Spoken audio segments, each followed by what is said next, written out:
উপন্যাস প্রেমঘর লিখেছেন নারী সুলতানা রেপা। পর্ব ৬৮। আরে কি করছেন? আবার কেউ কিছু বলবে। নামান প্লিজ। কত কেজি তুমি? মানে নামান আপনি। আমি কত কেজি তাতে আপনার কি? কত কেজি বলো, নাহলে ধান খেতে ছুঁড়ে মারবো এক্ষুনি। এই পরশকে বিশ্বাস নেই। আবার সত্যি করেই যদি ধান খেতে ফেলে দেয়, মান সম্মান সব কাদার সাথে মিশে যাবে। তাই বলেই ফেললো ৫৪ কেজি। এজন্যই ডিমের মতো দেখতে। দিদি মোটেই ডিমের মতো না। ওর উচ্চতার সাথে ওর ওজন একদম ঠিক। ৫ ফুট ৩। আর ওজন ৫৪ কেজি। শুকনাও না মোটাও না, ঠিকঠাক বডি একদম, যাকে বলা হয় সোনায় সোহাগা। কি আমি ডিম? বলতে পারলেন আপনি? আপনি জানেন কত ছেলে আমার জন্য পাগল ছিল। হ্যাঁ জানেন, আমার ফ্রেন্ডসরা আমার ফিগার দেখে আফসোস করে। আর আপনি নামান আমায়। আস্তে আস্তে, পুরোই নাগিন। এত ফুসফুস করো কেন? জানেন আপনি আমার এক ফ্রেন্ডের বর। ওকে নাকি বলছিল, এত স্লিম কেন তুমি? দিদিকে দেখো কি পারফেক্ট। ফ্রেন্ডস আমাকে বলছিল। অবশ্য ভাইয়ের সাথে ঝগড়াও করেছিল, যে ভাইয়া আমার দিকে নজর দিয়েছিল এই ভেবে। ভাইয়া কথাটা বলে রাগ ভাঙাতে হিমশিম খেয়েছিল ওর। কিন্তু এটা তো সত্যি। আমি পারফেক্ট বডি। আর আপনি জানেন আমার বিএমআই ১৯.২৫। তার মানে সব কিছু ঠিকঠাক। আপনি কি না? ধুর, এই ছিল আমার কপালে। পরশ হৃদির বকবক শুনে হাসছে খুব। ভালোও লাগছে অনেকটা। আবার হাসেও। কি আপনি? তোমার বাচ্চার বাবা। ধুক করে উঠল হৃদির ভিতরটা। বাচ্চা? এই জিনিসটা নিয়ে সব মেয়েরই কম বেশি ভাবে। হৃদিও ভেবেছে। এতটা না হলেও স্বপ্ন তো ছিলই। কিন্তু আজ পরশের মুখে বাচ্চার কথা শুনে এমন কেন লাগছে? সুখ নাকি অন্য কিছু? ভাবতে পারছে না হৃদি। পরশ আবারও মায়াবী গলায় বলল, হবে তো আমার বাচ্চার হৃদি। রানী করে রাখবো তোমায়। রাজকুমার আর রাজকুমারী এনে দিব তোমার কোলে। হ্যাঁ, জ্বালাবো খুব সবাই মিলে। ভালোবাসবো সবাই। তুমি কি পারবে হৃদি? দিদি কি বলবে খুঁজে পাচ্ছে না। একটা মানুষের এত রাগ থাকার পরও এমন মায়া নিয়ে কথা বলতে পারে, এত আবেগ থাকতে পারে, জানা ছিল না হৃদির। হৃদি না চাওয়া সত্ত্বেও ভেতরে কোনো দ্বিধাবোধ না রেখে পরশের বুকে মাথা রাখলো। আরো শক্ত করে চেপে ধরলো পরশকে। হয়তো এই বুকে নিজের আসল ঠিকানা খোঁজার চেষ্টা করছে, বা পরশের প্রতিটা প্রশ্নের উত্তর দিচ্ছে। পরশ মুচকি হেসে তার ভালো থাকার কারণটা আগলে ধরে এগিয়ে যাচ্ছে। পথটা শেষ না হলেও পরশের জন্য ভালো হবে। ভালো হবে হয়তো। সারা জীবন এভাবেই হেঁটে যেতে পারলে ওর জীবনে আর কোনো চাওয়া পাওয়া থাকবে না। নসীন শাওয়ার নিয়ে এসে চুল মুছছিল। পেছন থেকে সাদাত এসে জড়িয়ে ধরল। মুখ গুজল নসীনের পিঠে। সাদাত, ছাড়ো। উফ, গন্ধটা খুব সুন্দর। শুকছিল নসীনের পিঠ। চুলের গন্ধটা বেশ লাগে সাদাদের। নসীন সাদাদের থেকে নিজেকে ছাড়িয়ে ওর দিকে ফিরল। এই কি হয়েছে তোমার? হ্যাঁ, সারাক্ষণ তাই না? সাদাত নসীনের কোলে মাথা রেখে পেটে মুখ গুজে বলল, নেশা হয়ে গেছে। নসীন সাদাত চুলে হাত বুলিয়ে মুচকি এসে বলছে, তাহলে আমি কি করব? তুমি কি করবে মানে? পূরণ করো আমার নেশা। ইস, আসছে। যাও শাওয়ার নাও। ওই খবরদার তাড়াবে না। যাও তো সাদাত, শাওয়ার নাও। তুমি থাকো কিভাবে? খারাপ লাগে না? লাগে না। নসীনকে ড্রেসিংয়ের সাথে চেপে ধরে গলায় মুখ দিয়ে খুব আদর করতে ইচ্ছে করে খুব। সাদাত, কেউ এসে যাবে। আসবে না। আরব তো বাসায় নেই। So no chance. সাদাত নসীনের হাত ধরে এক টান দিতে দুজনে একসাথে বিছানায় পড়ে যায়। সাদাতের উপর নসীন। হাসছে সাদাত। নসীন সাদাতের বুকে মাথা রেখে হাসছে। জান, লাভ ইউ। নসীন সাদাতের বুকে থুতনি ঠেকিয়ে মিটমিট করে হাসছে সাদাতের দিকে তাকিয়ে। ওই আমি হাসির কথা বলেছি?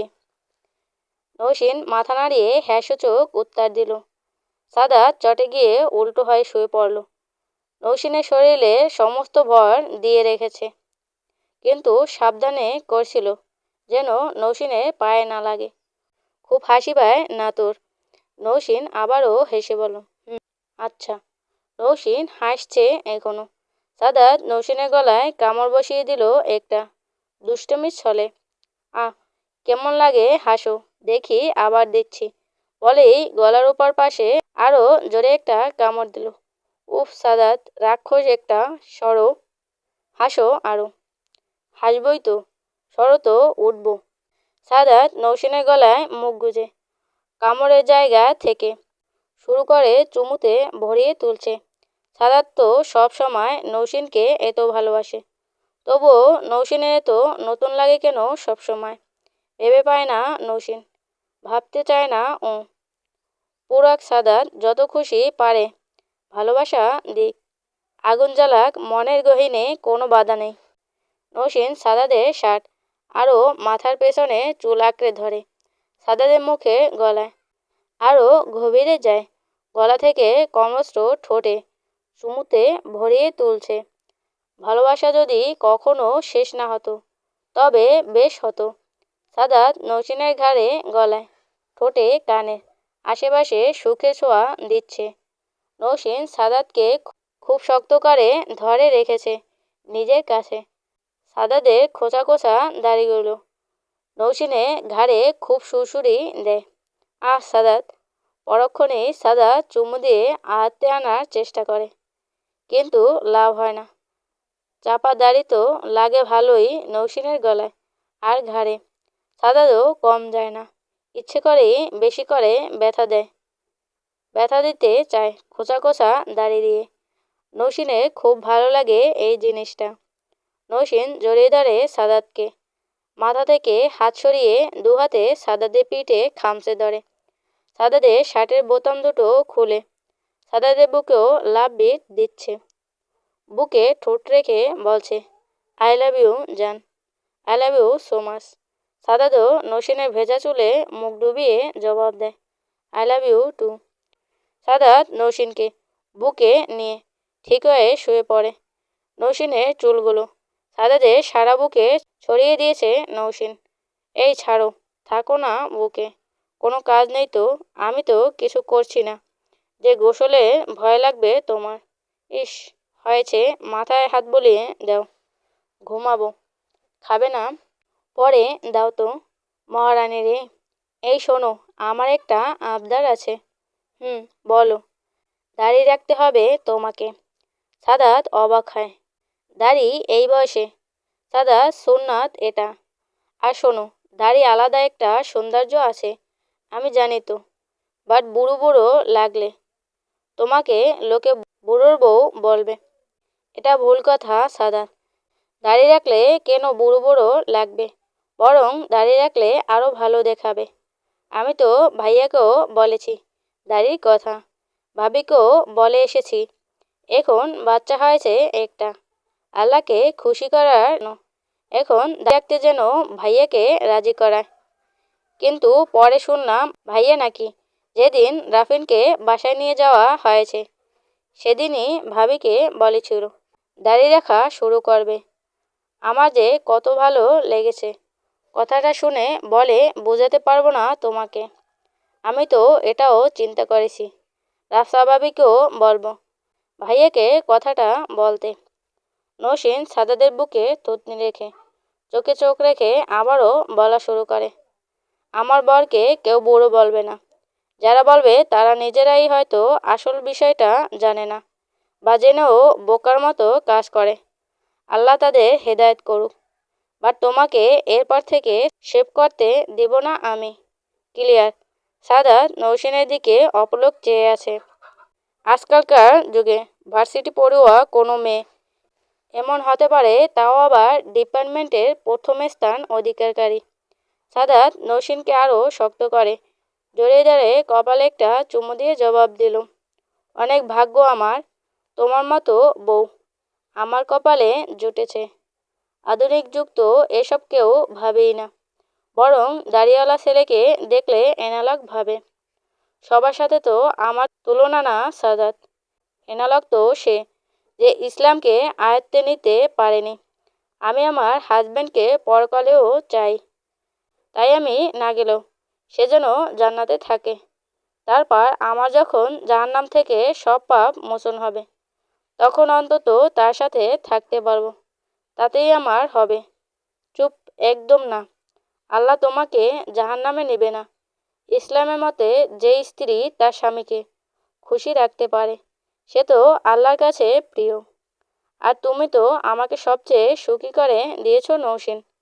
তাহলে তবুও কত পাপ করি চলার পথে আমরা আমরা ক্ষমা প্রার্থী। আল্লাহ আমাদের সকলকে ক্ষমা করবেন ইনশাআল্লাহ। এই দোয়াটাই করো তুমি, অবশ্যই তুমিও।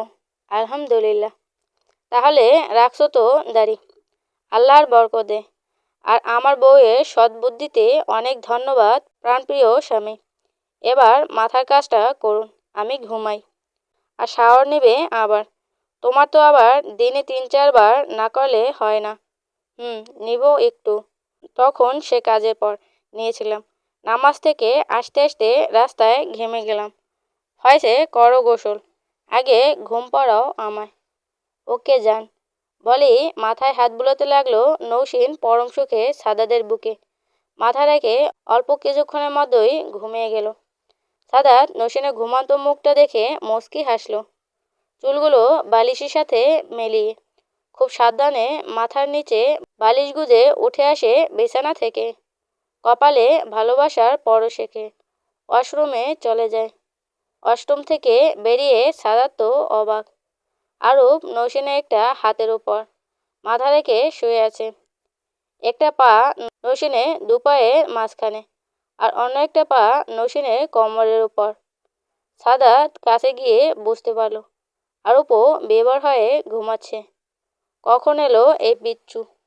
নিশ্চয়ই নতুন গাড়ি দেখাতে এসেছিল নৌসিনকে।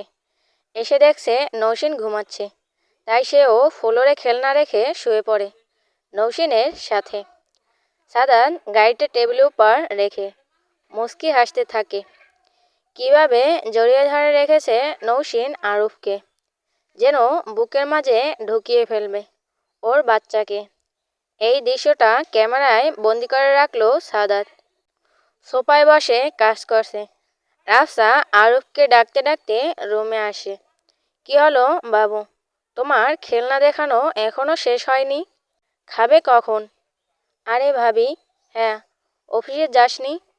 না, আসলে নৌসিনের শরীরটা বেশি ভালো ছিল না। এখন কেমন আছে? ভালো। খাবার হাতে কাকে খাওয়াবে? কাকে আবার? তোর বিচ্চু ভাইপোকে।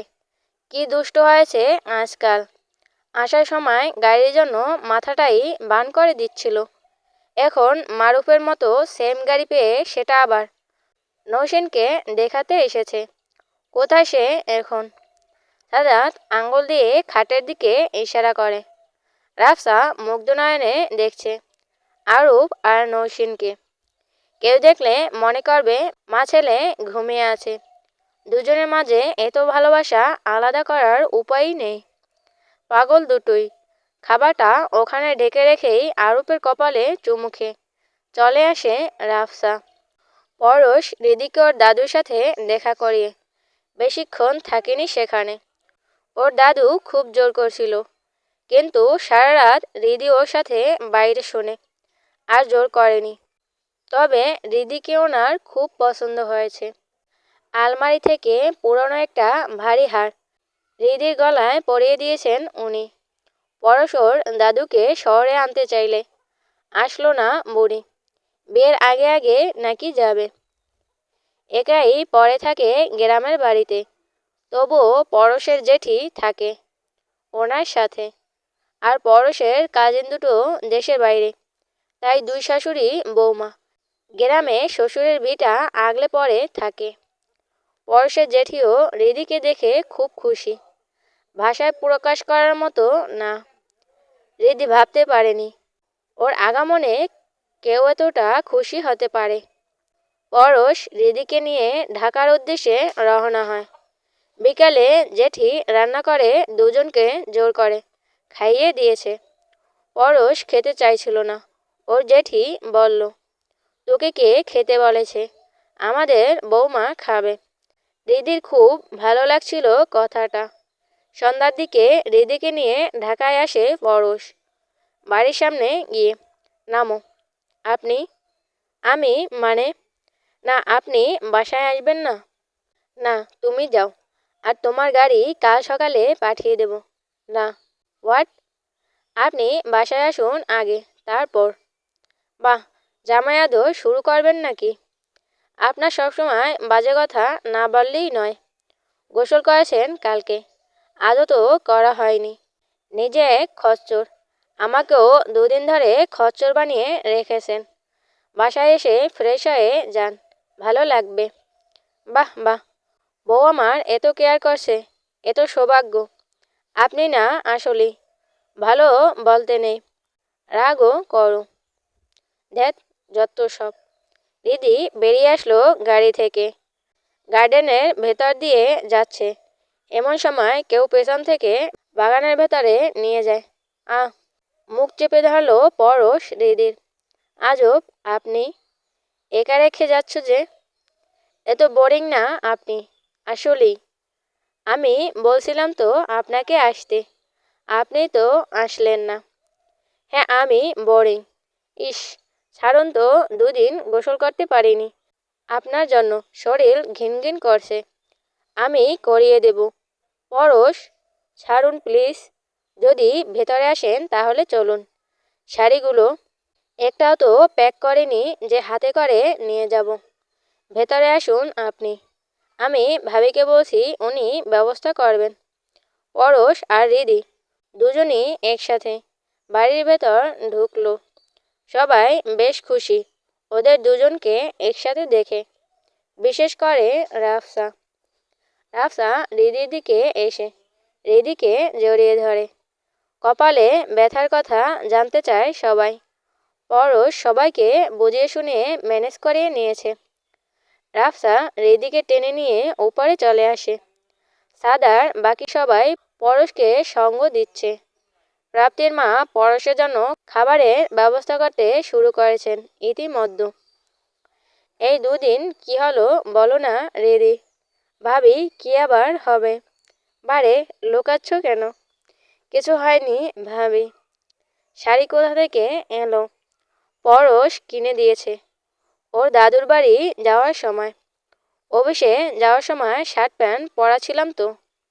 আচ্ছা, গাড়িতে আরও আছে? আরও? হুম, কাউকে দিয়ে এনাও অনেকগুলো। বাহ, প্রথম দিনেই এত? এই কিছু হয়নি। এই, কিছু হয়নি। একলা পেয়ে মনে তো হয় না, এমনিতেই ছেড়ে দিয়েছে। রিদি লজ্জা পেয়ে রাফসাকে জড়িয়ে ধরে। বাপরে, এত লজ্জা! ভাবি পরশ একটু লুচু। আচ্ছা, ধুর, মজা করছো তুমি। এই, একদম না। খুব ভালো লেগেছে আমার তোমাকে আর পরশকে একসাথে দেখে। ভাবি, আমি সাদাতকে ভুলতে চাই। সলসল চোখে বলল রিদি। রাফসা রিদির মাথায় হাত বুলিয়ে বলল, ইনশাআল্লাহ বোন পারবে। জানো ভাবি, আমি না কখনো কাউকে এতটা কাছ থেকে বুঝতে পারিনি। সত্যি বলতে আমি না সাদাতকে জড়িয়েও ধরেছিলাম জোর করে, কিন্তু কোনো সুখ পাইনি। কারণ সাদাত তো আগলে নেয়নি কোনো দিন। আজ পরশ না আমার খুব কাছে এসেছিল। আমার কেমন জানি হচ্ছিল। সব কিছু এলোমেলো হয়ে যাচ্ছিল। জানি না সাদাতকে সরিয়ে আমার মাথায় মনে ওনাকে ঢোকাতে পারবো কি না। তবে এই দুদিনে এটা বুঝে গেছি, উনি আমাকে অন্যরকমভাবে কাছে আসার উপলব্ধি দিয়েছে। আমি ওনাকে জড়িয়ে না ধরলেও ওনার ছোঁয়ায় আলাদা একটা কিছু ছিল। রাফসা রিদির দুগালে হাত রেখে বলছে, এমনই হয় রিদি। বলেছিলাম না, কেউ আসে আগুন হয় বীর পুরুষ রূপে। এই সেই তোমার জীবনে। সাদাত কেউ না, বিশ্বাস করো সাদাত তোমার আমার জীবনে জাস্ট আত্মীয় ছাড়া আর কিছুই না। আমার জীবনে তো সবচেয়ে মহামূল্যবান সাদ, ওর পরে অন্য কিছু। আর নৌসিনের জীবনে একমাত্র সাদাত। সেদিক থেকে তোমার জীবনে এখন শুধু পরশ, সবার উপরে ওর স্থান, তারপর বাকি সব। রাফসা রেদের হাত ধরে বলল, যাও এবার, আর কিছু ভাবতে হবে না। শাওয়ার নিবে তো? হুম। এক কাজ করো, তুমি তাড়াতাড়ি শাওয়ার নাও, 15 মিনিটের বেশি নেবে না। পরশ আছে তো? এত দেরি করো না। আর শোনো, শার্ট প্যান্ট না পরে সুন্দর দেখে একটা 3 পিস পরে নাও, শাড়ি পরতে হবে না। আমি নিচে যাচ্ছি পরশকে কিন্তু তোমার রুমে পাঠিয়ে দেব পাক্কা 20 মিনিট পর। সো যা করার তাড়াতাড়ি। হুম। রিদি শাওয়ার নিয়ে নীল রঙের একটা লিলেন 3 পিস পরে বের হয়। রিদিকে সাধারণত সব ড্রেসই মানায়, কোনো দিক থেকে কমতি না থাকায় সৌন্দর্য যেন নীল রঙের লিলিনে উপচে পড়ছে। তাহলে মাথায় পেছানো অবস্থায় যেন সৌন্দর্যটা বহুগুণ বেড়ে যায়। ড্রেসিংয়ের সামনে বসে ক্রিম লাগাচ্ছিল রিদি, তাহলেটা তখনও মাথায়। হঠাৎ দরজা বন্ধের শব্দে পেছনে ফিরে তাকায়। বুকের ভেতর ধুকধুক শব্দ যেন বেড়েই যাচ্ছে। লোশন হাতে নিয়েছিল গায়ে দেওয়ার জন্য, কিন্তু তা আর হয়ে ওঠেনি। তার আগেই পরশ রিদির খুব কাছে এসে গেছে। রিদি যেন স্ট্যাচু হয়ে গেছে, টুল থেকে ওঠার সাহস পাচ্ছে না। পরশকে দেখলে ওর শরীরের সব শক্তি যে কোথায় হারিয়ে যায়, তার কোনো জবাব খুঁজে পায় না রিদি। পরশ রিদির হাতে তালুতে লোশন দেখতে পায়, মুচকি হেসে প্রশ্ন করে, শাওয়ার নিয়েছো? হুম, বুঝেছিলাম মাথায় তাওয়ালে পেঁচানো দেখে।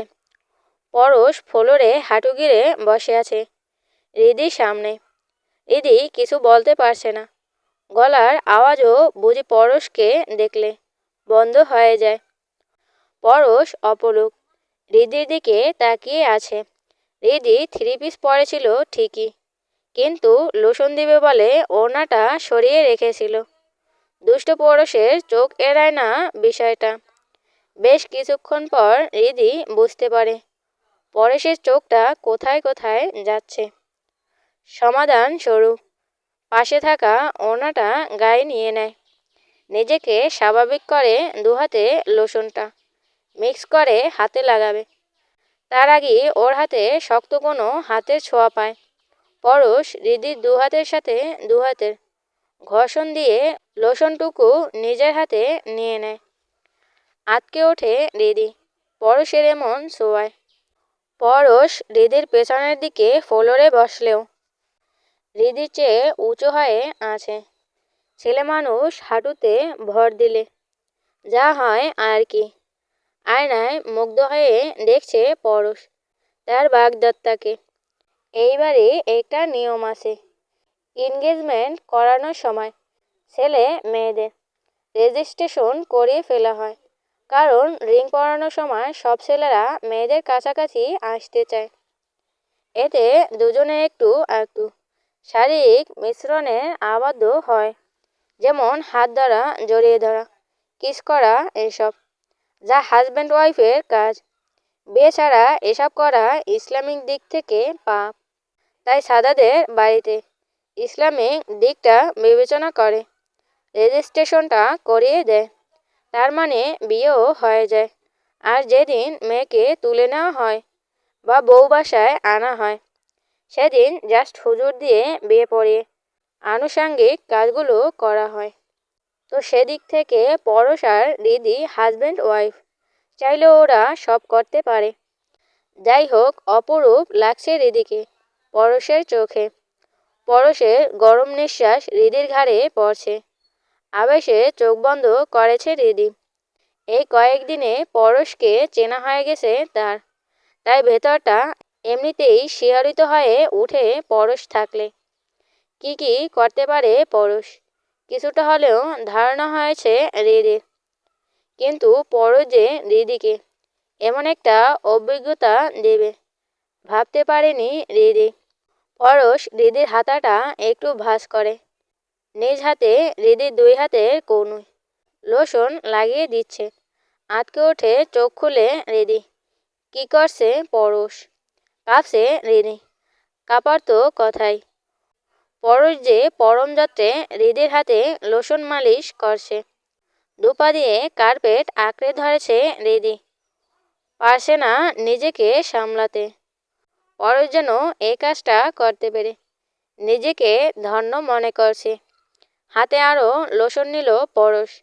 হৃদি কার্পেটের উপর নিজের পা শক্ত করে চেপে ধরেছিল দেখে মুচকি হাসল। হৃদির একটা পা ওর হাঁটুর উপর নিয়ে নেয়। লজ্জায় পা সরাতে চাইলে সরাতে দিল না পরশ।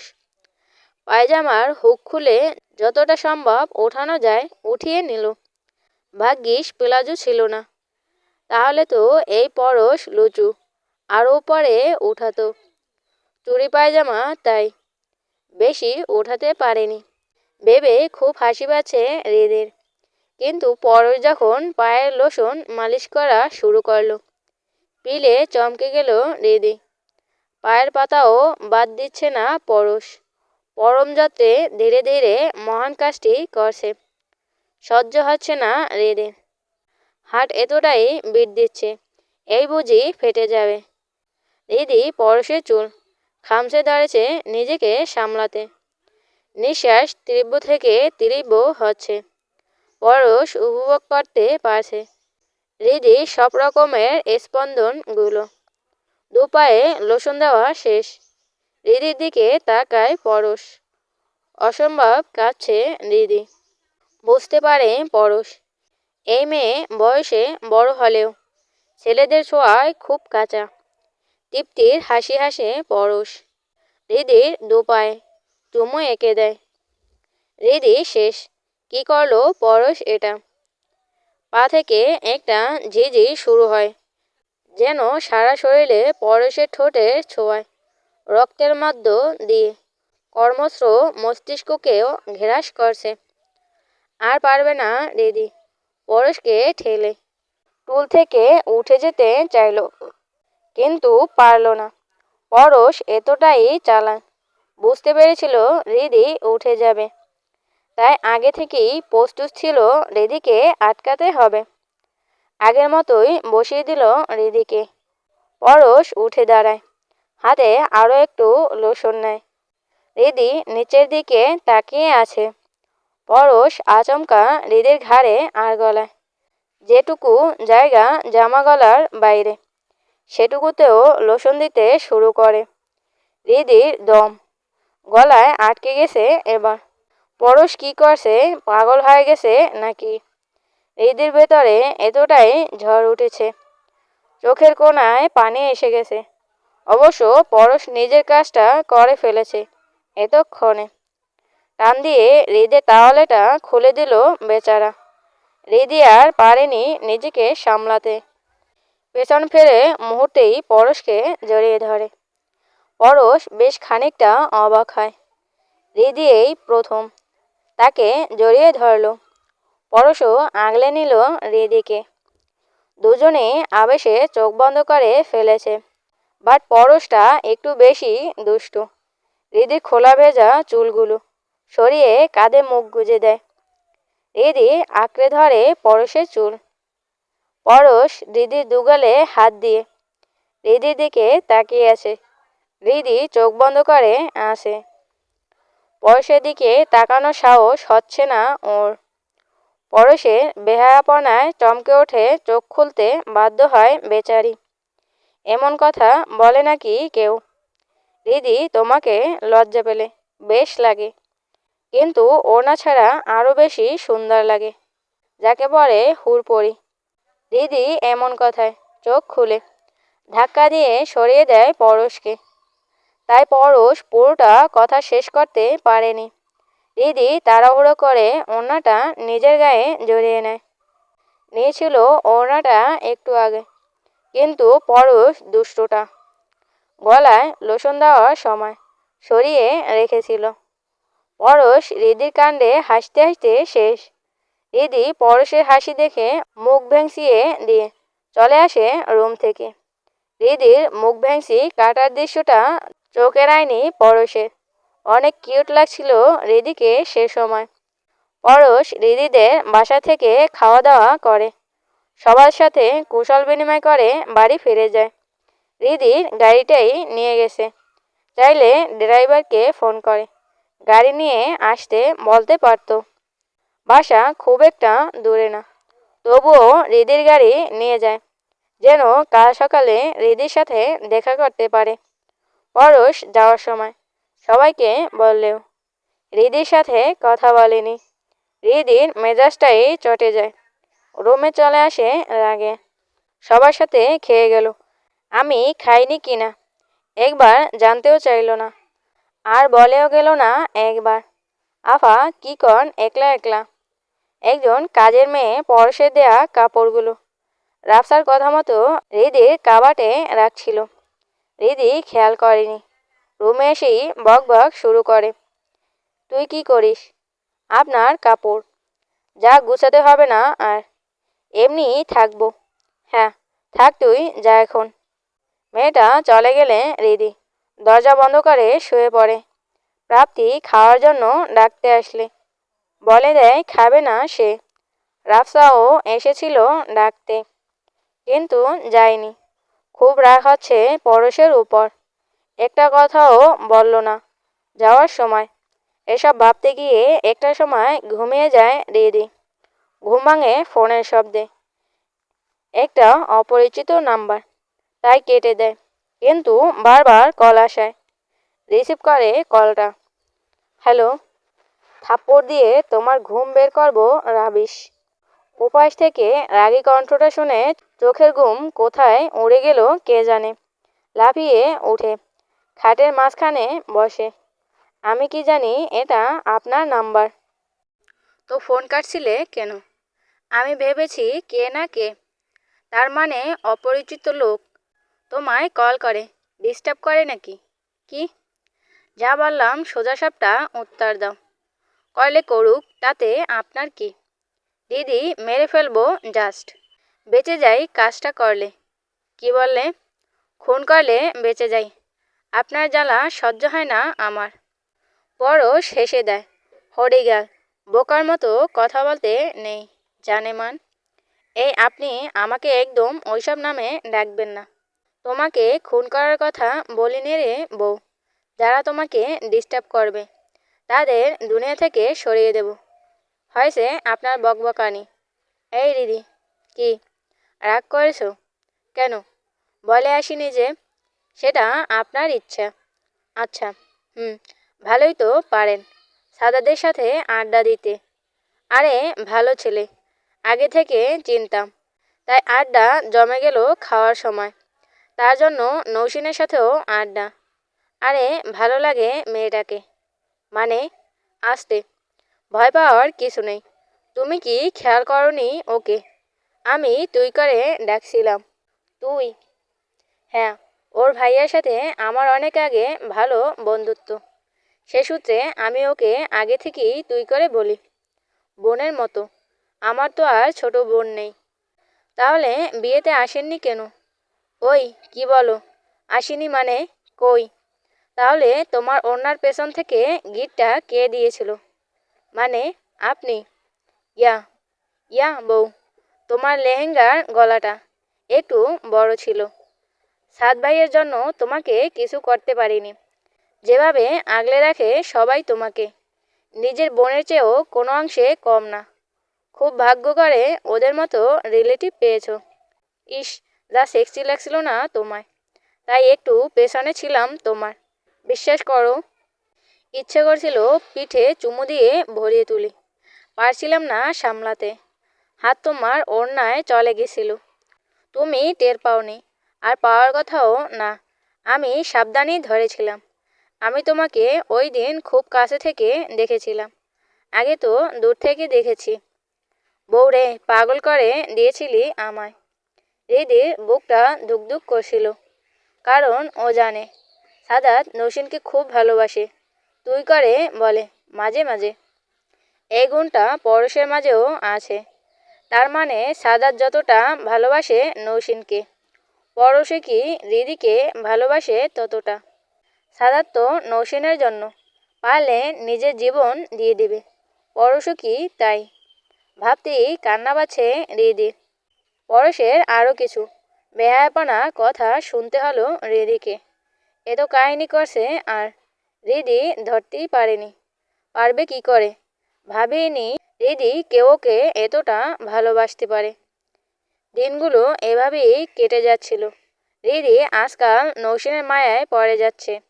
নৌসেনকে এখন আর কষ্ট দিতে ইচ্ছে হয় না। আর হাসি মুখটা দেখলে মনে হয় ছোট একটা হালকা পাতলা পবিত্র পাখি তার চারপাশে সুখের আভা ছড়িয়ে দিচ্ছে। নিজে ছোট বোনের মতো মনে হয়। পরশের বলা কথাগুলো ভাবলে ভালোই লাগে। পরশ যে বলেছিল এমন রিলেটিভ পাওয়া ভাগ্যের ব্যাপার। আসলে হৃদিটা বুঝতে পারছে এখন সাদাদের পরিবার প্রতিটা সদস্যই এত কেয়ার করে হৃদিকে। কোনো দিক থেকে বাড়ির মেহমান মনে হয় না হৃদিকে। তবে হৃদিও আজ সাদাতকে পুরোপুরি সরাতে পারেনি ওর মন থেকে। তবে পরশকে অনেকটাই জায়গা দিতে পেরেছে। আজ নিপা আসবে। সারা বাড়ি খুশিতে ভরপুর। নৌসেন একটু বেশি খুশি, কারণ তুবাকে দেখতে পারবে সে। তুবা ওয়ালিদ আর নিপার মেয়ে। আরুপে 2 বছরের বড়। সাদের চেয়ে নিপা 5 বছরে ছোট হলেও নিপার বিয়েটা আগেই দেওয়া হয়, কারণ চারদিক থেকে এত বিয়ের সম্বন্ধ আসিল। মেয়ে ইন্টার পাস করার পরপরই রাজশাহীতে আইবিএতে চান্স পেও পড়তে পারেনি মানুষের জ্বালায়। শেষে বাধ্য হয় ওর বাবা কাকা ঢাকায় ফিরিয়ে নিয়ে আসে মেয়েকে। নর্থ সাউথে ভর্তি করিয়ে দেয় একই ডিপার্টমেন্টে।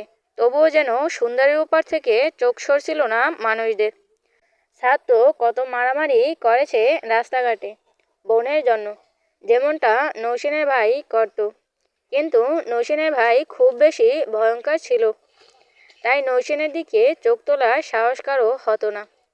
হয়েছিল একজনের, যে নৌসেনের মন চুরি করেছিল আর ওর ভাইকেও সম্মান দিয়ে পটাতে পেরেছিল। সে হচ্ছে সাদাত।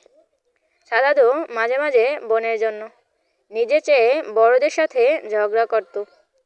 কিন্তু আল্লাহ কপালে রাখলে যা হয় আর কি।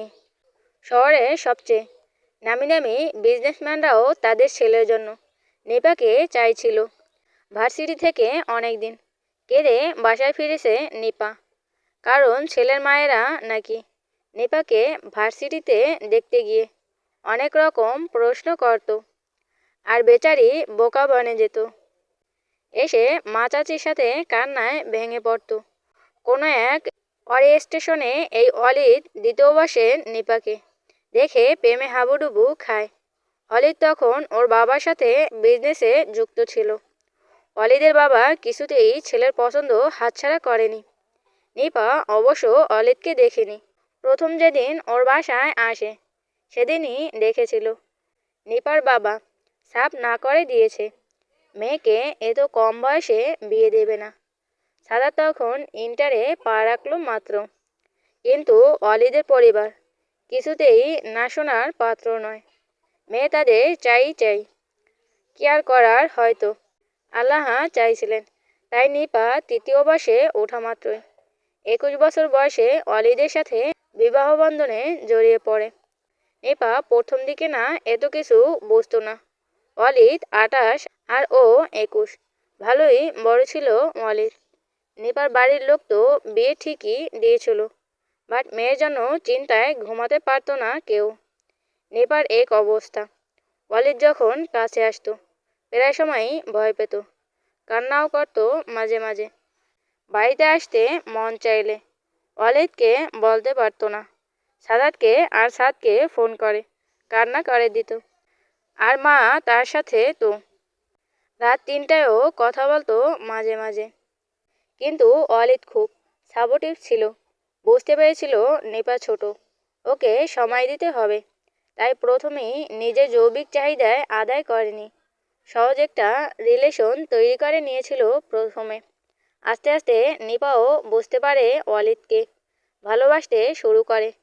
এক হয় দুজনে। আর যখন নিপার স্টাডি কমপ্লিট, তখন তুবা আসে ওর গর্বে। তুবা হয়ে যাওয়ার পর নিপাকে ওর বাবা বিদেশে ব্যবসা দেখাশোনা করতে বলেন। ওয়ালিদকেও দায়িত্ব দেন। সেই সূত্রে নিপা আর ওয়ালিদ তুবাকে নিয়ে কানাডায় বাস করে। প্রাপ্তি বলল, তুবাও মা আর খালার মতো ধবধবে সাদা, আর দেখতে সাদাদের মতোই বলিষ্ঠ, আর নাক মুখের গঠন সেম হৃদি। কেউ দেখলে প্রথমবারই বুঝতে পারবে হৃদির সাথে এর কোনো সম্পর্ক আছে। নৌসেন এতটাই খুশি যে রীতিমতো লাফালাফি শুরু করছে আর রূপের সাথে। দুজনে অধীর আগ্রহে বসে আছে কখন তুবা বাসায় ঢুকবে। একজন রিয়েলে দেখবে আর অন্যজন খেলবে। সাদাত নৌসেনকে ধমক দিয়ে একবার যেন না লাফায়। পা ভালো হলেও যদি বেশি চাপ লাগে তাই। কিন্তু শুনলে হয় সাদাদের কথা। নৌসেন তো আরূপের দলে আজ। হৃদির মা, বাবা, ছেলে, ছেলের বউ আর নাতনি আসবে শুনে ঢাকায় এসে গেছে। হৃদিও বেশ খুশি, কারণ তুবা যে হৃদির চোখের মণি, একমাত্র ভাতিজি বলে কথা। কম আদর পায় নাকি তার ফুপুর কাছে। সাদাদের বিয়ের সময় অলিদ আর নিপা, আসলে তুবাও আসেনি। ওর দাদা দাদি তখন কানাডায় ছিল, তাই দাদুদের সাথে কানাডায় থেকেছিল। আর স্কুল থেকে সে সময় ভ্রমণ চলছিল, তাই বিয়ে থাকার সত্ত্বেও আসতে পারেনি। উন্নত দেশের স্কুলগুলো তো এমনিতেই হয়, ক্লাসে যেমন তেমন হোক। জিওগ্রাফিক বিষয়, বাস্তবিক জ্ঞানের সময় স্টুডেন্টদের ছাড়বে না।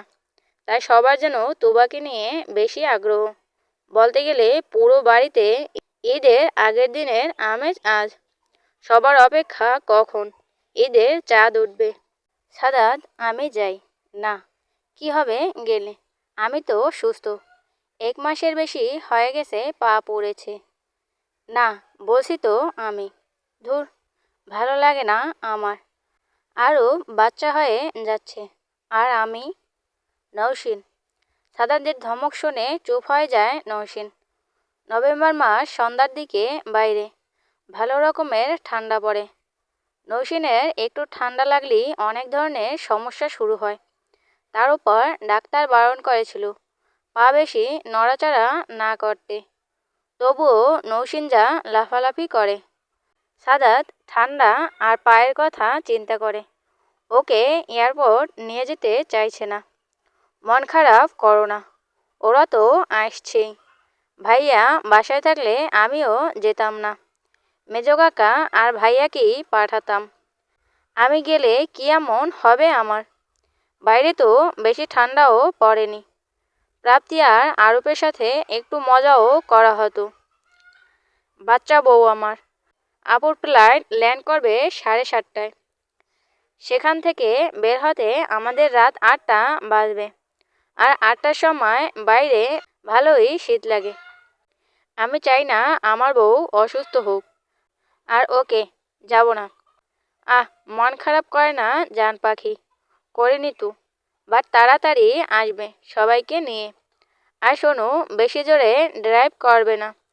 তাড়াতাড়ি আসতে বলছো, আবার ড্রাইভও আস্তে করতে বলছো, সেটা কেমন কথা?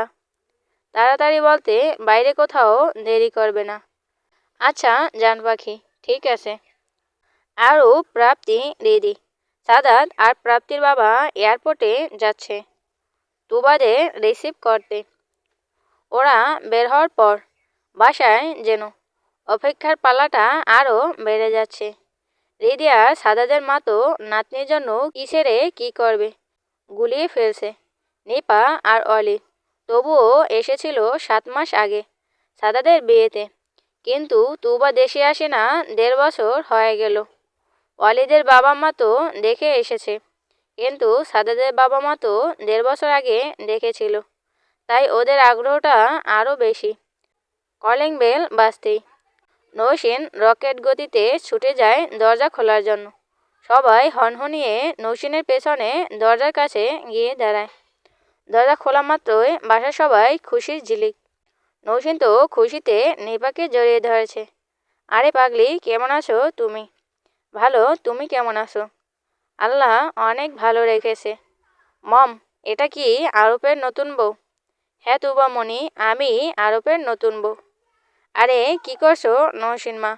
ভেতরে আসতে দাও ওদের। ও হ্যাঁ হ্যাঁ, আসো। সাদাদের মা মেয়েকে পেয়েও চোখের পানি ছেড়ে দিল, জড়িয়ে ধরল নিজের উদারে প্রথম আলোকে। আসতে সমস্যা হয়নি তো? না মা, কাঁদছো কেন? আর আমি এসেছি তো। জামাই কোথায়? ও আর সাদাত ব্যাগগুলো আনছে। আম্মু আব্বু, ওয়ালিদের বাবা মা কোথায়? ওরা উপরে আছে। বেআইন এতটাই খুশি, কাজ করতে গিয়ে প্রেশারটা বেড়ে গেছে, তাই বেআইও ওনার সাথে উপরে আছে। কি বলো, বেশি অসুস্থ? দিদি বলল, ওহ ভাবি, এসেই শ্বশুর শাশুড়ি নিয়ে পড়লে। আগে রুমে তো যাও। প্রাপ্তি বলল, হ্যাঁ আপনি যাও, আগে রুমে যাও। নিপা সবার সাথে কুশল বিনিময় করে ও শ্বশুর শাশুড়িকে সালাম করতে যায়। শ্বশুর শাশুড়ি ছেলের বউ দেখেছে না যখন, আকাশে চাঁদ দেখেছে। খুশিতে আত্মহারা দুজনে। ওয়ালিদও নিজের শ্বশুর শাশুড়ির সাথে কুশল বিনিময় করে সবার সাথে আড্ডা দিচ্ছে। ওয়ালিদ বাবা, পরে আড্ডা দাও। প্রাপ্তি, তোমার ভাইয়াকে রেস্ট নিতে দাও, কাল গল্প করো। ওকে ভাইয়া, আপনি যান, রুমে যান, লম্বা রেস্ট নিন। না না, ঠিক আছে। তুবা কোথায়? ওকে তো দেখছি না। রাফসা বলল, পাবে না ওদের। বাচ্চা মানুষ এই বাড়িতে একজনের কাছেই থাকবে। কার কাছে? কার কাছে আবার? নৌসিন। নৌসিন তো দুটোকে নিয়ে নিজের রুমে ঢুকে গেছে সবার আগে। হেসে দেয় অলিদ। বাচ্চা পাগলি নাকি? আরব তো সারা রাস্তা নতুন বউ এটা সেটা করতে করতে আসলো। হ্যাঁ, সেরকমই হয় দুটোতে সারাদিন। যাক, শান্তিপ্রিয় তাহলে। ওকে, আমি আব্বু আম্মুর রুমে যাচ্ছি। সারা বাড়িতে ঈদ। রাত 10:30 বাজে। এখনো কারো খাওয়া দাওয়ার খবর নেই। সবাই মিলে আড্ডা দিচ্ছে। রাফসা আর প্রাপ্তির মা খাওয়ার কথা বলেছে অনেকবার, কিন্তু ওয়ালিদ বলেছে পরে খাবে, তাই সবাই ওর সাথে পরে খাবে। নৌসিন, আরুফ আর তুবা এতটাই ভাব জমেছে বলার মতো না। তুবা সারা রাস্তা আরুফ, দিদি আর সাদাদের সাথে বক বক করতে করতে এসেছে। এখন নৌসিনের সাথে করছে। এই মিষ্টি বউ, তোমার নাম কি গো? নৌসিন উত্তর দেওয়ার আগে আরুফ নৌসিনের গলা ধরে খিলখিলিয়ে বলে, আপু, ওর নাম নৌসিন। নৌসিন? এই পিচ্ছি, তোর তো ভালোই সাহস হয়েছে। হ্যাঁ, নৌসিন নৌসিন করছিস। নতুন মামি, তোমার নামটাও তো তোমার মতো সুন্দর। নতুন বউ, আমি তো নাম ধরে ডাকিনি, আপুকে বললাম খালি। ওকে বাবা, ব্যাপার না। আচ্ছা, তোমরা তো কিছু খাওনি। 11টা বাজে রে আরুফ। আর মামুনি, তুমি তো কত দূর থেকে প্লেন করে এসেছো, ঘুমাবে না? দুজনে একসাথে চেঁচিয়ে ওঠে। আমরা তো লাড্ডু, সেমাই, পিঠা, চকলেট, অরেঞ্জ জুস খেয়েছিলাম, আর কি খাবো? নৌসিন বাচ্চাদের চেঁচামেচির চোটে দু হাতে কান ধরে ফেলেছে। আস্তে বাবা। নতুন মামি, আজকে তোমার সাথে থাকবো আমি। আর আমি তো প্লেনে ঘুমিয়ে ঘুমিয়ে এসেছি। নতুন বউ, আমিও শুভ তোমার সাথে। আমিও। আচ্ছা, তোমরা দুজনই আমার সাথে থাকবে। ওকে। আচ্ছা আচ্ছা, কি মজা কি মজা, তাই না আপু? হ্যাঁ, গুড জব। নতুন মামি তোমার জন্য তো লাড্ডু রেখে গেছে বড় মামি। তুমি তখন ওয়াশরুমে ছিলে। এই যে খাও, হা করো। তুবা নৌসিনের মুখে জোর করে নারকেলের লাড্ডু ঢুকিয়ে দিল, আর লাড্ডুতে কেমন একটা দুধ দুধ গন্ধ ছিল। নৌসিন তো এমনিতেই দুধ খায় না, বাট লাড্ডুর পুর বানানোর সময় তো একটুখানি দুধ তো দিয়েছে, সেটাও যেন বিশ্রী লাগছে। ভেতর থেকে সব উতলিয়ে বের হয়ে আসার উপক্রম। নৌসিন দ্রুত মুখ চেপে ধরে বিছানা থেকে নেমে যায়। নেমে ওয়াশরুমে গিয়ে বমি করে দেয়। কিছুক্ষণ ধরেই এমন হচ্ছে। নৌসিন চোখে মুখে পানি দিয়ে আবারও পিচ্চিদের সাথে বসে যায়। একটু আগে বমি যেন ওর শরীরে তেমন কোনো প্রভাব ফেলতে পারেনি, অথচ গলা চিরে বমি আসছিল। এই যে বাচ্চাদের প্রতি টান, মজা করবে ওদের সাথে, তাই গুরুত্ব দেয়নি শারীরিক সমস্যাটাকে। নতুন মামি, তুমি ইল? না বাবু, তেমন কিছু না, ইটস ওকে। তাহলে বমি করলে কেন? তোমার কি জ্বর নতুন বউ? আমার জ্বর হলে বমি আসে আমার। না বাবা, কিছু না, লাড্ডুতে একটু দুধ আছে তো, আর আমি তো দুধ খাই না তাই। ও হ্যাঁ রে পুচকি ছেলে, আচ্ছা চলো এবার আমরা শুয়ে পড়ি। বাট নতুন মামি, তুমি তো খাওনি। আমি সন্ধ্যায় খেয়েছি, আর খেতে হবে না। আচ্ছা আপু, চলো শুয়ে পড়ি, তুমি এক পাশে আর আমি এক পাশে। তাহলে ছোট মামা কোথায় থাকবে? উহ, কাকাই তোমার ওই পাশে থাকবে, আমি তো মাঝখানে থাকি না। আমি আর কাকাই দুপাশে, আর কাকাইয়ের পাশে তুমি, আর নতুন বউয়ের পাশে আমি। হবে না নতুন বউ? ওরে বুদ্ধিমান, হবে হবে। নৌসিন মুচকি হাসে। এটা ভেবে যে এখন ঘুমিয়ে পড়লে রাতে আর খেতে হবে না, না হলে সাদা জোর করে খাওয়াবে। আর নৌসিন এখন আগে চেয়ে আরও খেতে পারে না, বরং বেশি মশলা, দুধ জাতীয় খাদ্য এসবে গন্ধই সহ্য হয় না। তাই সাদাদের খাদ্য বিষয়ক অত্যাচার থেকে বাঁচার জন্য দু বাচ্চাকে দুপাশে নিয়ে শুয়ে পড়ে। খাওয়ার সময় হলে ডাক পড়ে নৌসিনের। বাচ্চারা খেয়েছে অনেক কিছু, তাই ওদের আর ডাকেনি। সাদাত নিজেই নৌসিনকে ডাকার জন্য রুমে আসে। তিনজন জড়াজড়ি করে বাচ্চাদের মতো ঘুমাচ্ছে দেখে মুচকি হাসলো সাদাত। দুজনে থেকে নৌসিনকে ছাড়িয়ে ভালো করে শুয়ে দিল তুবা আর আরুফকে। দুজনে নৌসিনের উপর শুয়েছিল, হাত পা ছড়িয়ে। নৌসিনের ঘুমটা গভীর হয়নি, তাই দু তিন ডাকে উঠে চোখ মেলে তাকায়। কি খাবে? উঠো প্লিজ সাদাত, ঘুম পাচ্ছে আমার, খুব ঘুম পাচ্ছে। আগে খাবে তারপর ঘুম, প্লিজ। Hey so sound. নৌসেনের কোনো কথা শুনল না সাদাত, জোর করে খাওয়ার জন্য নিয়ে গেল। নৌসিনকে দেখা মাত্রই ওয়ালিদ প্রশ্ন করে, কি ব্যাপার সিস্টার, ঘুমিয়ে গিয়েছিলে নাকি? ভাইয়া। নিপা বলল এখনও ঘুম কাটেনি, জোর করে আনলো। ওর কি? ওর তো শুধু খাওয়া। নৌসেনের কথা শুনে হেসে দেয় সবাই। সবাই একসাথে মজা করে খেলেও নৌসিন ৩-৪ লোকমা বেশি খেয়ে পারেনি।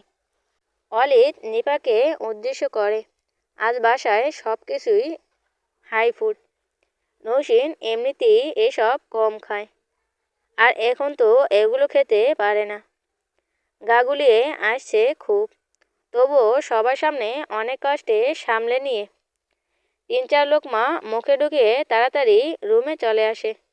সাদাত আজ আর ধমকাধমকি করেনি, ভেবেছে ঘুম পেয়েছে তাই কোনো মতো খেয়ে চলে গেল। কিন্তু নৌসিন আসলে আর খাবার সামনে নিয়ে বসে থাকতে পারছিল না, খুব অস্বস্তি লাগছিল। রুমে এসে সোফায় গা মেলিয়ে দেয়। বিছানায় তো আরও পার তুবা, সেখানে হাত পা এভাবে ছড়ানো যাবে না, তাই সোফায় শরীর ছেড়ে দিল। সাদাত যদি এসে দেখে এভাবে শুয়ে আছে, তাহলে হাজারটা প্রশ্ন করবে। তাই খুব সাবধানে উঠে গিয়ে তুবা আর আরুপের মাঝখানে শুয়ে পড়ে। নিপা একবার তুবাকে নিতে এসেছিল, কিন্তু নৌসিন দেয়নি। আর রাফসা তো জানি আজ কোনো কিছু করেও লাভ হবে না, সব কয়টা এক বেডে থাকবে।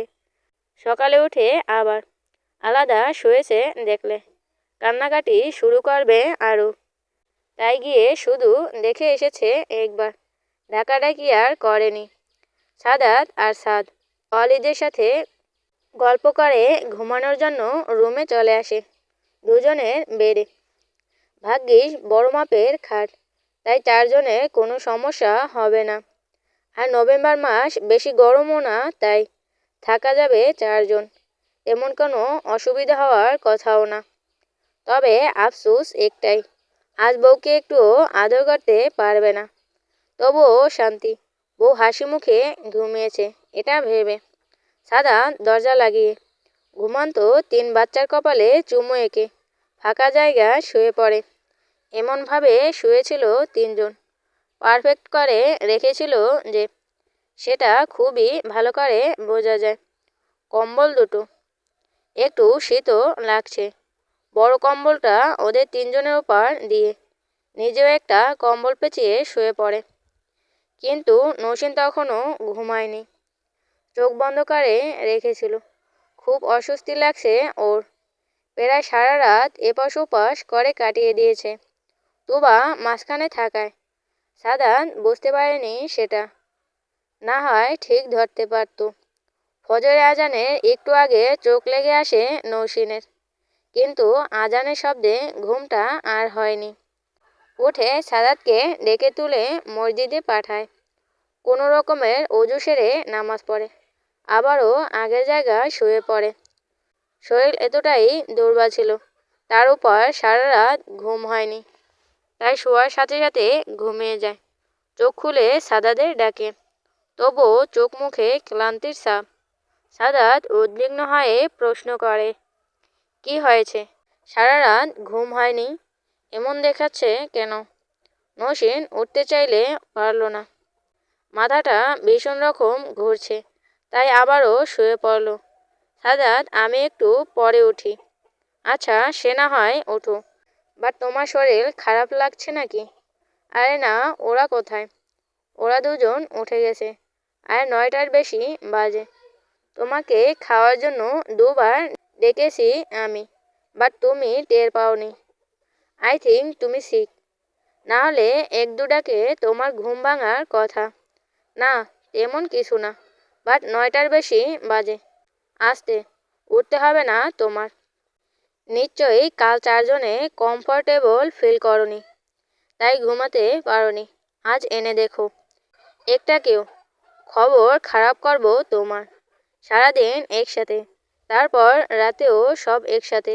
ঘুম না হলে কেমন লাগে? আমি তো ঠিকই ঘুমাই, হয় না তো তোমার? না সাদাত, 4জনের জন্য না। ওকে, মানলাম। এখন শোনো, সবাই খেয়ে নিয়েছে, এমনকি আমিও। ওয়েট করতে পারিনি আজ। অফিসে একটা দরকারি কাজ পড়ে গেছে, যেতেই হবে 10টার মাঝে। তাই তোমার জন্য রুমে খাবার এনেছি। একটু কষ্ট করে উঠে বসো। এখানেই মুখটা জাস্ট ধুয়ে নাও, আমি খাইয়ে দিচ্ছি। সকালে তো ফ্রেশ হয়েছো একবার, আর হওয়ার দরকার নেই।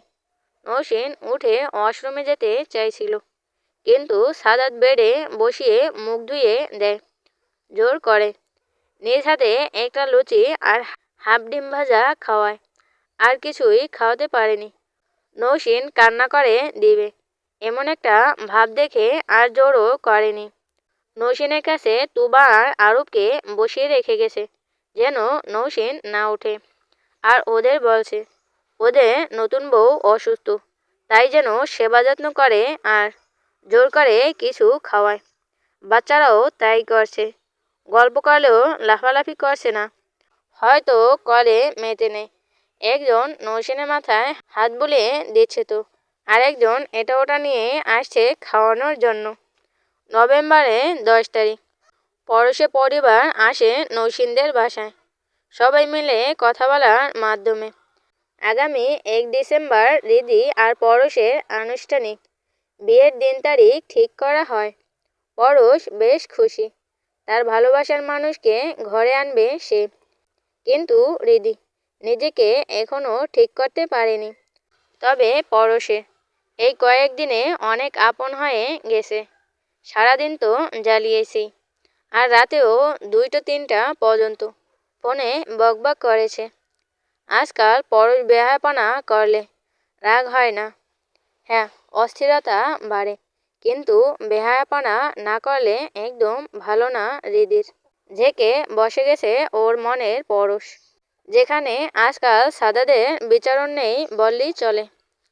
ওই দিন রাতেই নৌসিন খুব সুন্দর করে সেজে একদম পটের বিবি হয়ে সাদাদের জন্য রুমে অপেক্ষা করছে। খুব রোমান্স কাজ করছে আজ ওর। সকালে বের হয়েছিল কোথায়, সেখান থেকে ফেরার পরই মুখ থেকে হাসি সরছে না। শরীর ভালো নেই খুব একটা, তবুও মেয়ের সুখের সীমা নেই। সাদাদের গিফট করা একটা মেরুন রঙের শাড়ি পরেছে। শাড়িটা বেশি জমকালো না, সাধারণের মাঝেও বেশ সুন্দর। নৌসিনের গায়ে মানিয়েছে খুব। একপাশে করে বেনুনি করেছে। এখন তো আর বাইরে যাবে না, তাই বেশি সেজেছে। নৌসিনটা না এমনই করে, বাসায় সাদাদের জন্য সাজে শুধু, বাইরে একদম সাজে না, জাস্ট গুছানো আর কি। বাড়িতেও দিনে পরিপাটি, তখন তো বাড়ির সবার সামনে বের হতে হয়। বাট যখন সাজতে ইচ্ছে হয় তখন শুধু রাতে খাওয়ার পর, তখন তো সাদা ছাড়া আর কেউ দেখবে না, তাই খুব সুন্দর করে সাজে। তবে আজ যে রূপবতী পাগল করা সাজে সেজেছে। চোখে মোটা করে কাজল, গলায় সাদাদের দেওয়া প্রিয় হার, অনেক গহনা থাকলেও আর সাদাদের দেওয়া সব কি পরেছে। শাশুড়ির দেওয়া ভারী একটাও পরেনি। সাদা বিয়ের পর যা যা গড়িয়ে দিয়েছে সব পরেছে আজ। সাদাত কালো সাজতে বলেছিল একদিন, বলেছিল নৌসিন নাকি শ্যামা বা কালো হলে খুব ভালো হতো, আর নৌসিনও শ্যামা মেয়েদের খুব ভালো লাগে, তাই আজ সাদাদের আনা কালো মেকআপ করে শ্যামা বউ সেজেছে। কি যে অপরিসী লাগছে। নিজেকে আয়নায় মুগ্ধ করে দেখছে নৌসিন। প্রিয় মানুষের প্রিয় রং, এই ফুটিয়ে তুলেছে ভালোবেসে দেওয়া সব উপহারগুলো। ইস, লিপস্টিকটাও সাদাত এনেছিল সিলেট থেকে, লাল টকটকে, বলেছিল সেদিন দিতে, বাট নৌসিন দেয়নি। বলেছিল যেদিন সবচেয়ে সুখী লাগবে সেদিন নাকি দিয়ে দেখাবে। আজ নৌসিন খুব সুখী, খুব। নিজেকে পৃথিবীর রানী মনে হচ্ছে তার। মনে হচ্ছে সমস্ত সুখ ওর পায়ের কাছে জোড়া হয়েছে, আর সেটা সাদাদের জন্য সম্ভব হয়েছে। হ্যাঁ, সাদাদের জন্যই সম্ভব হয়েছে। ইস, সাদাত কি সামলাতে পারবে নিজেকে? কি করবে কে জানে। যা করে এমনিতেই। আর আজ ভেবেই পাচ্ছে না নৌসিন। আয়নায় নিজেকে দেখতে অন্যরকম লাগছে আজ। লজ্জা করছে খুব। হঠাৎ দরজা খোলার শব্দে নৌসিন দ্রুত বারান্দায় চলে আসে। সাদাত রুমে ঢুকে নৌসিনকে না পেয়ে ওয়াশরুমে দেখে পায় না বলে বারান্দায় চলে আসে। বারান্দায় মৃদু আলো কোনো এক অপরিসী বর্ণলতা গাছের বাকল ধারে বাইরের দিকে মুগ্ধ নয়নে তাকিয়ে আছে, যার মুখটা অস্পষ্ট দেখতে পারছে না সাদাত। তাই ওদের আগ্রহে এগিয়ে যাচ্ছে সামনের দিকে। সাদাত ধীরে ধীরে এগিয়ে যাচ্ছে অপরিসীটার দিকে। লম্বা চুলগুলো এক সাইডে হয়ে আছে। বেনুনির ভাঁজটা পেছন থেকেও দেখা যাচ্ছে বেশ খানিকটা। না, আজ ফুল ব্যান্ড গলার ব্লাউজ না, মিডল হাতার গোল বড় গলার একটা ব্লাউজ পরেছে রূপসীটা। গায়ের রংটা ফর্সা না, সেটা একটু কাছে যেতেই বুঝতে পারলো সাদাত।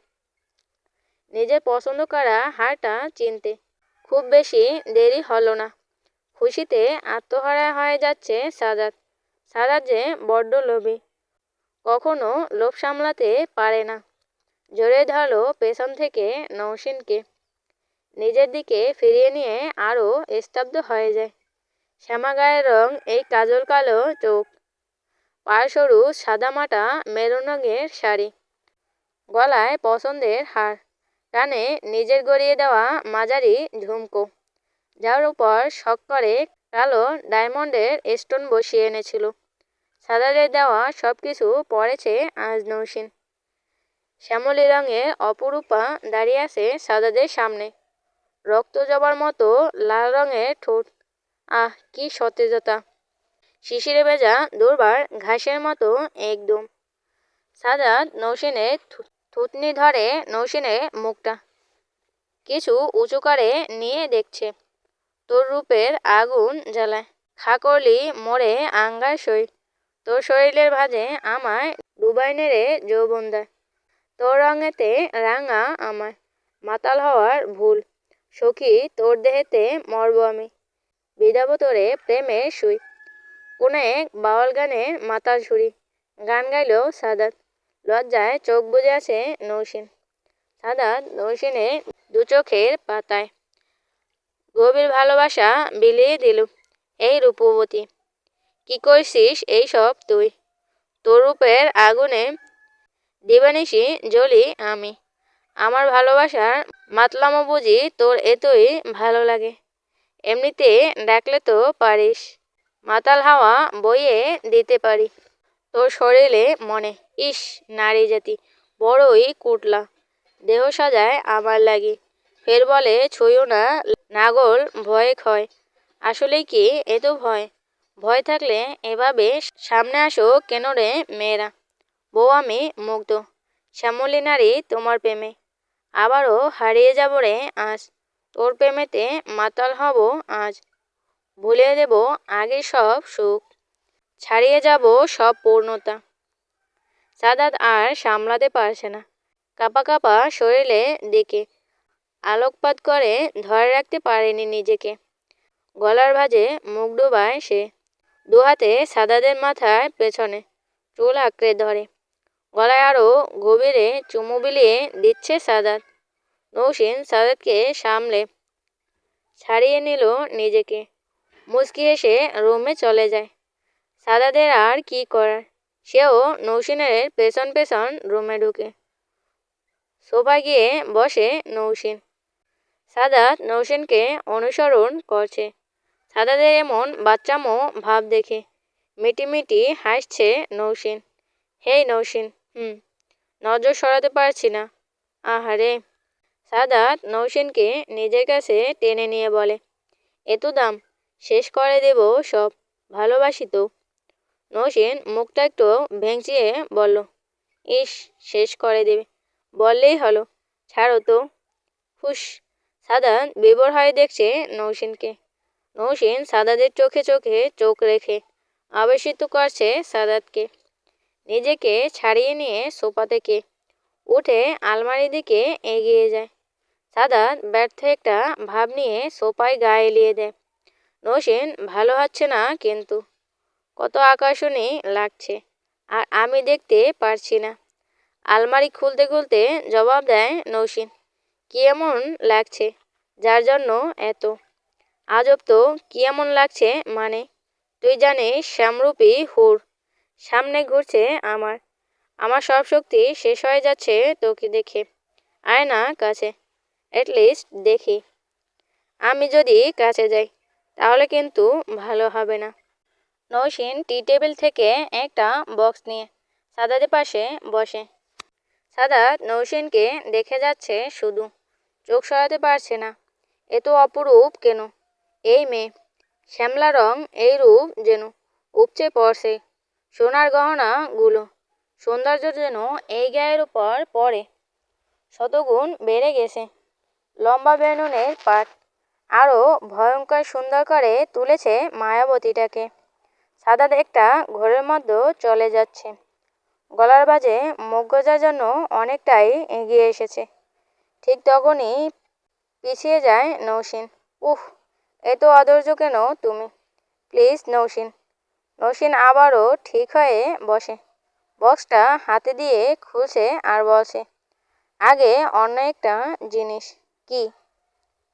নৌসিন বক্স থেকে একটা মিষ্টি নিজের হাতে করে সাদাদের মুখের সামনে ধরে। এটা মিষ্টি?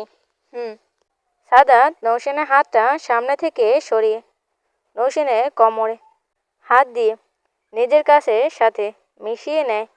আমার ওই মিষ্টিতে হবে না রে। নৌসিন যে হাতে মিষ্টি রেখেছে সেটা আবারও সাদাদের মুখের সামনে এনে বলল, সাহেব, আপনার বিবি সাহেবা নিজ হাতে অনেক কষ্ট করে বানিয়েছে আপনার জন্য, খাবেন না? আচ্ছা তাই নাকি? তাহলে তো বিবি সাহেবা আর বিবি সাহেবার বানানো মিষ্টি দুটোই। ইস, তুমিও না, আগে এটা খাও তো। বলেই সাদাদের মুখে মিষ্টিটা ঢুকিয়ে দিল। উফ, ওয়াও, এনার্জি হবে রে বউ। দেখ কেমন হয়েছে এটা বলো। Wow, just wow. আর কাউকে দেইনি কিন্তু, তোমাকেই প্রথম। কাল দেব সবাইকে। বলো কি? হুম। দুবার আরবকেও না, শুধু আমার পাগলটার জন্য। ইস বউ, এত কিছু। হুম। সাদাত কিছু একটা ভাবলো। নৌসেনকে আরো শক্ত করে নিজের কাছে টেনে নিয়ে বলল, নৌসেন, কি? মিষ্টি? হুম। তুমি নিজের হাতে বানিয়েছো? হ্যাঁ। মানে তুমি কি বলেছিলে আমাকে তুমি কবে নিজের হাতে মিষ্টি খাওয়াবে? নৌসেন, নৌসেন, তুমি বুঝতে পারছে নৌসেন সাদাত কি বলতে চাইছে। লজ্জা লাগে যে তাই নিচের দিকে তাকিয়ে আছে। সাদাত নৌসেনের থুতনিতে হাত রেখে মুখ উঁচু করে নিয়ে আবারও উৎসুক হয়ে বলল, নৌসেন, তুমি ওই দিন বাথরুমে বলেছিলে আমাকে নিজের হাতে ওই দিন মিষ্টি বানানো খাওয়াবে, যেদিন আমাদের। আর পারছিল না নৌসেন সাদাদের কথা পুরোটা শেষ না হতেই সাদাদের বুকে ঝাঁপিয়ে পড়ে। সাদাদের আর বুঝতে বাকি থাকে না। মহাসুখে অট্টহাসি শুরু করে সাদাত। সর্বশক্তি দিয়ে আগলে নিল নৌসেনকে। সাদাত নৌসেনকে কোলে নিয়ে সোফা থেকে উঠে যায়। এত খুশি কোনোদিন হয়নি সাদাত। নৌসেন তার জন্য পৃথিবীর সেরা উপহার আনতে চলেছে সব ছেলের কাছে। এটাই সবচেয়ে বড় উপহার। ঘুরতে থাকে সাদাত নৌসেনকে কোলে নিয়ে। Nousin, Nousin, I am so happy, love you so much. বউ আমার বাবা মা হব। বউ তোমার কতদিনের আশা পূরণ করতে পেরেছি আমি। নৌসেন তো সাদাদের কাণ্ডে হাসতে হাসতে শেষ। নৌসেন ভাবতেই পারছে না সাদাত এতটা খুশি হবে। সাদাত, নামাও। পাগল হয়ে গেলে নাকি? নামাও। উহ, এত বড় সারপ্রাইজ আজ আমার জন্য। ও আল্লাহ, থ্যাঙ্কস এ লট। সাদাত, নামাও। আমার এমনিতেই কিন্তু মাথা ঘুরাচ্ছে। নামাও, না হলে মাথা শেষ হয়ে যাবে আমার। সাদাদের হোশ আসে এবার যে ওর বউ প্রেগনেন্ট। এত ঘুরালে প্রবলেম হবে ওর। তাই তাড়াতাড়ি স্থির হয়ে যায়। কিন্তু কোল থেকে নামায়নি এখনো। উহ, মাথা গেল গো আমার। এভাবে কেউ ঘুরায়? এমনিতেই মনে হয় হাঁটতে গেলে পড়ে গেলাম। আর তুমি বউ যা ডোজ দিলি আজ। এত কিছু। আরে সব কিছু তো আয়োজন ছিল জাস্ট আসল খবরটা দেওয়ার জন্য। সাদাত নৌসেনকে একটু উঁচু করে কপালে চুমু এঁকে বলল, কবে জেনেছ? সন্দেহ করছিলাম আগে থেকেই। ওই যে তোমাকে হসপিটালে একদিন বলছিলাম না যে আমার কিছু একটা মনে হচ্ছে, বাট আমি শিওর নই। হুম। ডেটাক্স করেছিলাম, বাট 7 অক্টোবর ছিল ওই দিন, রাইট? হুম। আচ্ছা, তার ডেট জেনে আপনার কি কাজ ছিল? নৌসেন সাদাদের বুকে একটা চিমটি দিয়ে লজ্জায় লাল হয়ে বলল, ইস, জানে না যেন। আহা, বলো না। নামা তো। এত ঘোরা ঘুরিয়েছ, মাথা 360 ডিগ্রি অ্যাঙ্গেলে ঘুরছে। নামাও। বউ, মনে ছিল না। এখন তোমার মাথা ঘুরায়। বেশি খুশি হয়ে গিয়েছিলাম, বাট এখন তো স্বাভাবিক আছি। থাকো না কোলে। আর বলো ডেট জেনে কী কাজ ছিল? দেখ, যত সব খচ্চর কোথাকার। নামাও তো। উহ, এত লজ্জা কোথায় রাখিস রে রূপবতী? আমাকে বলতে লজ্জা। সাদাত, প্লিজ। বউ প্লিজ। কিসের ডেট ছিল ওইটা? আমি যেটা জানি সেটা তো মেবি 2 তারিখ ছিল। সাদাত আস্তে, বাচ্চা ভাববে ওর আম্মু ঝগড়াটে। কি গলা! ভাবুক যা খুশি ভাবুক। আচ্ছা, তোমার কোনো সন্দেহ হয়েছিল যে তুমি আম্মু হতে চলেছ? এটা কোনো কথা? আমি বুঝবো না? না, তুমি তো আর আগে কখনো প্রেগনেন্ট হওনি। ছি, কী সব কথা! আরে সেভাবে বলিনি। মানে বলেছি তোমার তো আর অভিজ্ঞতা ছিল না, তাহলে কি করে বুঝলে? উহ সাদাত, আমি তো মেয়ে নাকি? নিজের শরীরে আরেকটা দেহ বসবাস করতে শুরু করেছে, আমি বুঝবো না? আর তাছাড়া আর কিছুদিন গেলে তো বাড়ির মানুষই বুঝে যেত। যেমন কাল ভাবি কিছুটা ধরতে আন্দাজ করছিল আমার শারীরিক অবস্থা দেখে। ডক্টর বলে কথা। আচ্ছা তাহলে কাল আমাকে জানাওনি কেন? আরে আমি তো কাল শিওর ছিলাম না। তবে আমার 90% সম্ভাবনা ছিল আমি আপনার বেবি ধারণ করেছি। আর এটা আরও 1 মাস আগে আমার মনে হচ্ছিল, মানে ওই দিন হসপিটালে। কারণ আমার শুরু থেকে কখনো ওইসব ডেট উল্টাপাল্টা হয়নি। 2 তারিখ তুমি তো জানোই, অল টাইম ঠিক টাইমই হয়। 2 দিন বেশি হেরফের কোনো দিন হয়নি। বাট 7 তারিখ তো পার হচ্ছিল, আমার তো সেরকম কোনো ইস্যু হচ্ছিল না। যেমন ওইসবের আগের দিন পেট ব্যথা হয় খুব, আর শরীরও কেমন জানি লাগছিল। তাই তোমাকে বলেছিলাম আমার কিছু একটা মনে হচ্ছে। আর তুমি তো হাসপাতাল থেকে সরছিলে না, তাহলে তো টেস্ট করাতে পারতাম। আচ্ছা এই ব্যাপার, আমি থাকলে টেস্ট করালে কি হতো? তার মানে 2 মান্থ নৌসেন। আর তুমি ফার্স্ট মান্থে আন্দাজ করলেও টেস্ট করাওনি। এজন্যই আজকাল খাবারের এত বেশি অরুচি। আর আমি তো ভাবছি এটা নর্মাল ব্যাপার তোমার। সাদাত শুরু হলো তো তোমার টেনশন। আই অ্যাম ওকে। কবে টেস্ট করিয়েছো? আজকে। বাসায়? না। তাহলে? তুমি অফিসে যাওয়ার পর বাইরে গিয়েছিলাম ভাবিকে নিয়ে। উহ, ভাবিও জানে না? ভাবিও জানে না যে আমি প্রেগন্যান্সি টেস্ট করাতে গিয়েছিলাম। 2-3 দিন ধরে খাওয়ার পরপরই বমি হচ্ছে। আর কাল ভাবি বমি করার সময় দেখে নিয়েছিল, তাই জানতে চেয়েছিল। আমি বলেছি যে আমি জানি না। তো ভাবি বলল তোকে টেস্ট বার আনার জন্য বলতে। বাট আমি তো শিওর হয়ে তোমাকে সবার আগে বলতে চেয়েছিলাম, তাই একাই গেলাম। দেন কালকে ভাবিকে বলবো যে positive. Nousin I love you জান। I love you so much. নামাও আর কত। ওকে ওকে। সাদাত নৌসিনকে নিয়ে বিছানায় বসিয়ে নিজে ফ্লোরে বসলো। নৌসিনের উরুতে মাথা রেখে পেট জড়িয়ে ধরলো নৌসিনের। শাড়ির আঁচলটা পেট থেকে সরিয়ে নাভির আশেপাশে গভীরভাবে চুমু দিচ্ছে। নৌসিন সাদাদের চুল মুঠি করে রেখেছে শক্ত করে। সাদাত উঠে নৌসিনের পাশে বসে। নৌসিন লজ্জায় লাল শ্যামা হয়ে আছে। সাদাত নৌসিনকে টেনে নিয়ে নিজের কোলে বসিয়ে জানতে চাইল, কষ্ট হয় খুব, তাই না? নৌসিন মুচকি এসে মাথা নাড়িয়ে না জানালো। কাউকে জানাওনি? দুর্বল লাগেনি এতদিন? লেগেছে তো, বুঝতে দেয়নি। যদি কেউ ধরে ফেলে? আমি শিওর হতে পারছিলাম না। বাসার বাইরে তো যাওয়া হয়নি যে একটা বার কিনবো। ওই দিন এয়ারপোর্টে নিয়ে গেলে আশপাশে ফার্মেসি থেকে কিনতাম। বাট তুমি তো এজন্যই যাওয়ার জন্য এত বায়না করছিলে। তোমাকে আগে দেখা হতো, আর আমাদের বাচ্চারও খবর আগে নেওয়া যেত। জানো 2 মাস রানিং।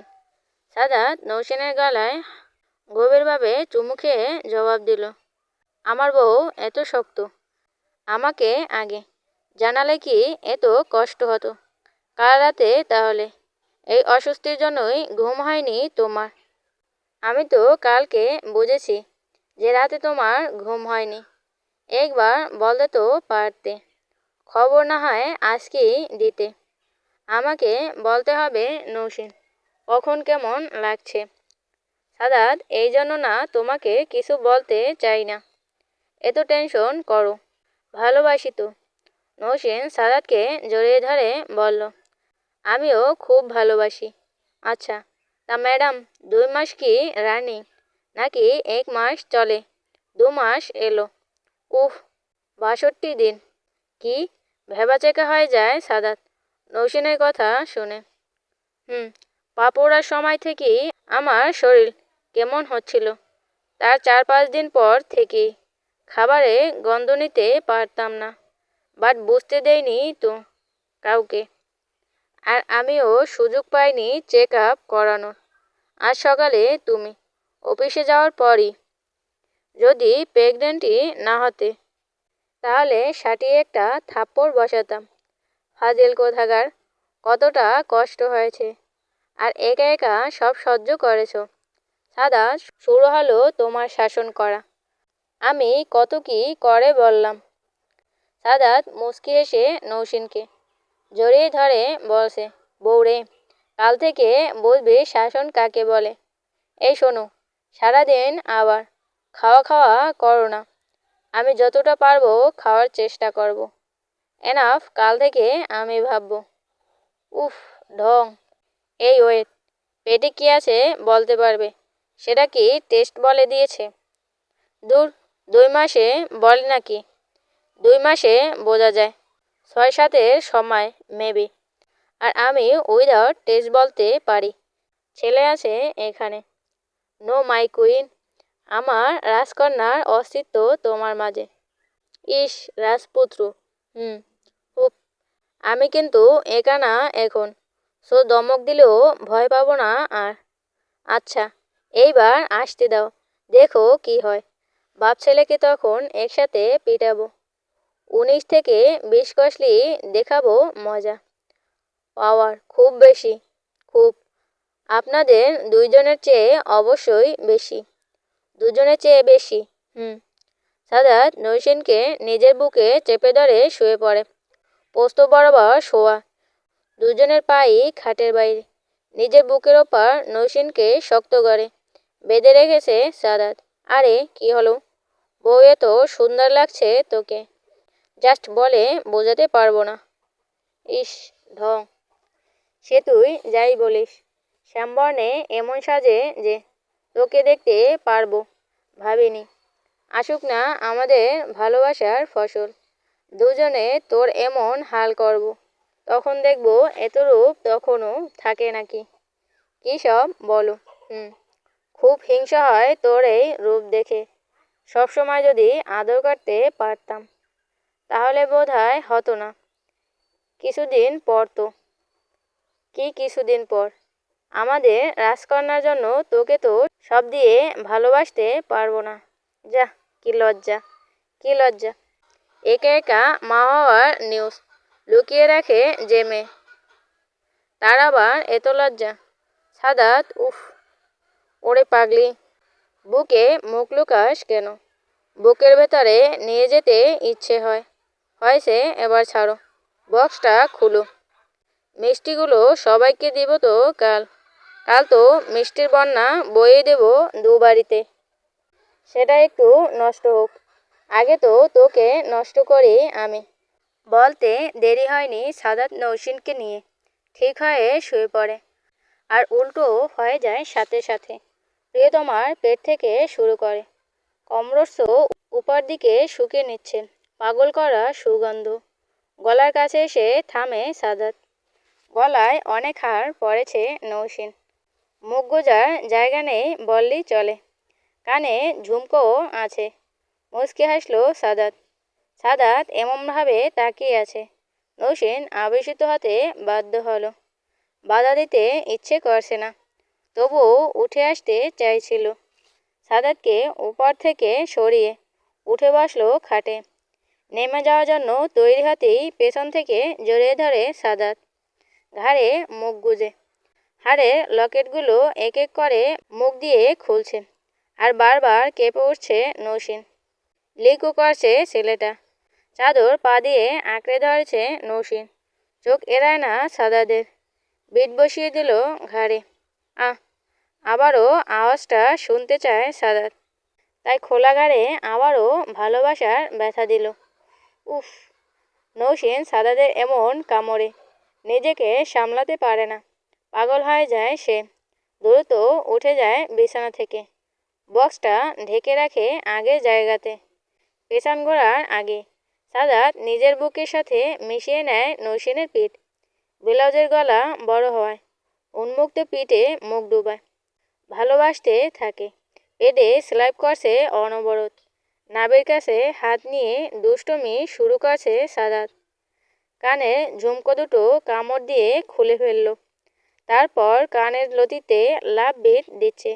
একের পর এক। শ্বাস দীর্ঘ হয়ে এসেছে নৌসেনে। সাদাদের থেকে দূরে চলে যায় আরও। সাদাদার কম কিসে। সেও আসলদারে আটকিয়ে নেয় তার বধুয়াকে। কানের কাছে মুখ নিয়ে বলছে,